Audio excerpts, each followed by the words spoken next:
누구세요? 엄마 왜 그래? 나야 정순이. 엄마 딸 박정순이야. 그렇게 13년을 모시고 하늘나라로 보내드렸습니다. 어머니, 할머니 유산은 어떻게 됐어요? 집이랑 은행 계좌 말이요. 민재야, 할머니 돌아가신 지 얼마나 됐다고? 나이가 드니 바람 소리도 자식 목소리처럼 들리네요. 어머니가 돌아가신 날 밤 이상한 일이 벌어졌습니다. 어머니 방에서 불이 켜졌어요. 아무도 들어가지 않았는데, 그리고 그 방 안에서 향기가 났습니다. 어머니가 평생 쓰시던 분첩 냄새가. 그날 이후 아들에게 이상한 일들이 생기기 시작했어요. 서울 외곽의 작은 아파트, 70세 박정순 씨는 오늘도 혼자 저녁을 차렸습니다. 밥상엔 국 하나, 나물 하나. 예전엔 늘 누군가를 위해 차렸는데 이제는 자신 하나를 위해 숟가락을 올립니다. 창밖으로 바람이 불어왔어요. 흔들리는 나뭇가지 소리가 꼭 누군가 부르는 것 같아서 정순 씨는 잠시 수저를 내려놓았습니다. 정순 씨의 삶은 젊은 시절부터 돌봄이었습니다. 어느 날 친정 어머니가 치매 진단을 받으셨거든요. 처음엔 가끔 이름을 잊으셨습니다. 그 다음엔 날짜를 잊으셨고 결국엔 딸의 얼굴도 잊으셨어요. 어머니, 저예요. 정순이요. 정순이? 정순이가 누구야? 나는 정순이 몰라. 그 말이 비수처럼 가슴에 박혀도 정순 씨는 웃었습니다. 어머니가 잊으셨을 뿐 자신은 잊지 않았으니까요. 매일 아침 어머니 몸을 씻겼습니다. 욕창이 생기지 않도록 2시간마다 몸을 뒤집었습니다. 밥을 씹지 못하시면 죽을 수 없고 물을 자꾸 흘리시면 빨대를 찾았습니다. 그렇게 13년을 모셨습니다. 이웃들이 혀를 찼습니다. 저렇게까지 해야 하나 요양원 보내지. 정순 씨는 대답 대신 어머니 손을 꼭 잡았어요. 어릴 적 시장 가다 손을 잃어버릴까봐 꼭 잡아주시던 그 손. 이젠 자신이 잡아드릴 차례라고 생각하면서요.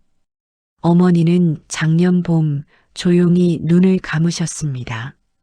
마지막 순간엔 이상하게도 맑은 눈으로 딸의 이름을 부르셨대요. 정순아, 고마웠다. 정순 씨는 그 말 하나로 13년이 녹아내리는 것 같았다고 했습니다. 그런데 어머니가 돌아가시고 49제도 채 지나기 전 아들 민재가 찾아왔습니다.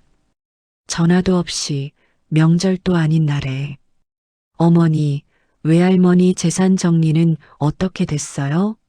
집이랑 통장 있잖아요. 정순 씨는 밥을 차리려던 손을 멈췄습니다. 민재야, 너 외할머니 돌아가신 지 얼마나 됐다고? 어머니가 다 가져가실 거예요? 저도 외손자잖아요.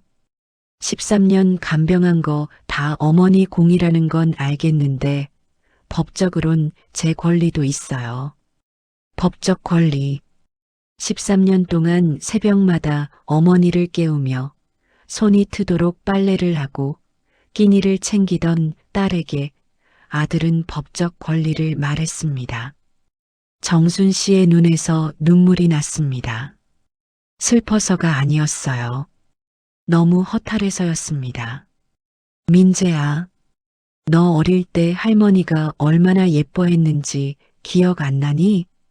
어머니, 감정적으로 얘기하지 마시고요. 저 변호사 알아봤어요. 아들은 서류 한 장을 탁자 위에 올려놓고 나갔습니다. 정순 씨는 한참 동안 그 자리에 서 있었습니다. 바람도 없는데 창문이 덜컥 흔들렸습니다. 그날 밤이었습니다. 정순 씨가 어머니 영정사진 앞에서 소리 없이 울고 있을 때 갑자기 방 안에 향기가 퍼졌습니다. 분첩 냄새. 어머니가 외출 전에 늘 쓰시던 그 하얀 분첩의 냄새. 정순 씨는 눈을 들었습니다. 영정사진 속 어머니가 웃고 계셨습니다. 늘 웃고 계셨지만 그날 밤의 웃음은 달랐어요. 살아계실 때처럼 눈주름이 자글자글하게 접히는 진짜 웃음이었습니다. 그 순간 정순 씨는 느꼈습니다. 등 뒤에서 누군가의 손이 어깨를 감싸는 감촉을.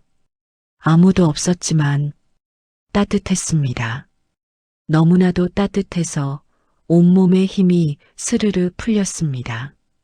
그리고 귓가에 음성이 들렸어요. 정순아, 내 새끼 고생 많았다. 엄마가 다 봤어. 하나도 안 빠지고 다 봤어. 정순 씨는 그만 엉엉 소리 내어 울었습니다. 어머니 살아계실 땐 한 번도 제대로 울지 못했는데 억눌렸던 13년이 그날 밤 한꺼번에 쏟아졌습니다. 울어라, 울어. 실컷 울어도 돼. 근데 정순아, 엄마가 할 일이 하나 남았어. 민재 그 녀석한테. 다음 날 아침 민재에게 이상한 일들이 연달아 일어났습니다. 변호사 상담을 가려다 차 시동이 걸리지 않았고 겨우 택시를 잡았더니 빙판길에서 미끄러져 돌아왔습니다. 사무실 컴퓨터를 켜면 파일이 열리지 않았고 작성해둔 서류는 매번 저장이 되지 않았어요. 황당한 일은 그뿐이 아니었습니다. 꿈을 꿨습니다. 환한 빛 속에 외할머니가 서 계셨습니다. 병석의 모습이 아니었어요.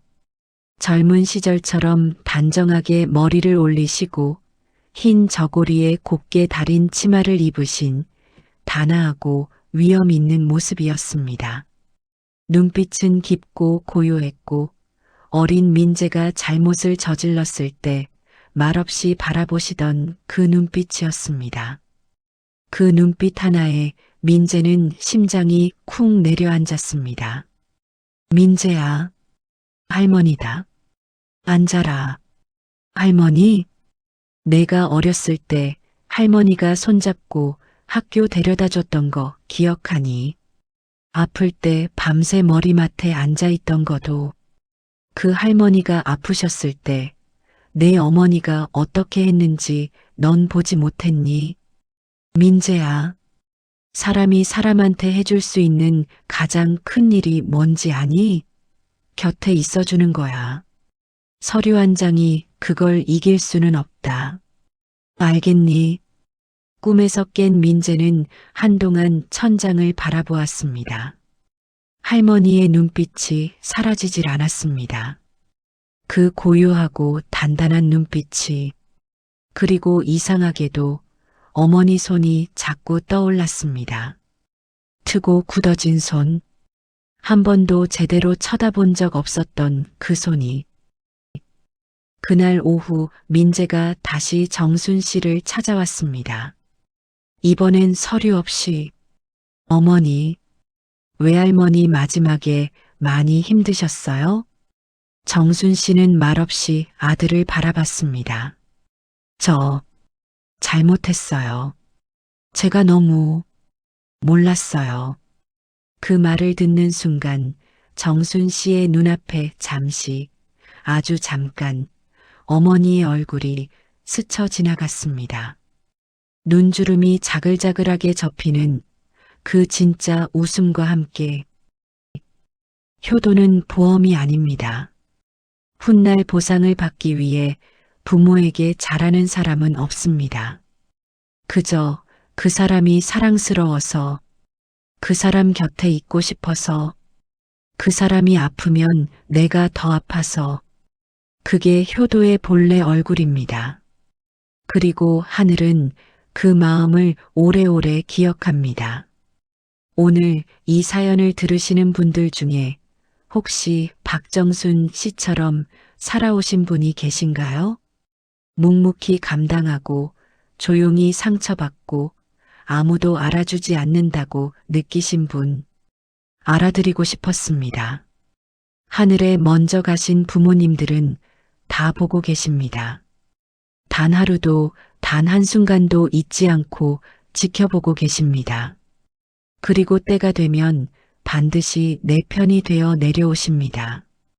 오늘 밤 바람 소리가 들리거든 잠깐 귀를 기울여 보세요. 어쩌면 그 바람 속에 오래전에 떠나보낸 그분의 목소리가 섞여 있을지도 모르니까요. 내 새끼, 고생 많았다. 시청해 주셔서 감사합니다. 이 이야기가 오늘 당신의 마음에 작은 위로가 되었기를 바랍니다. 사연 있으세요? 다음 이야기도 당신 곁에서 찾아오겠습니다.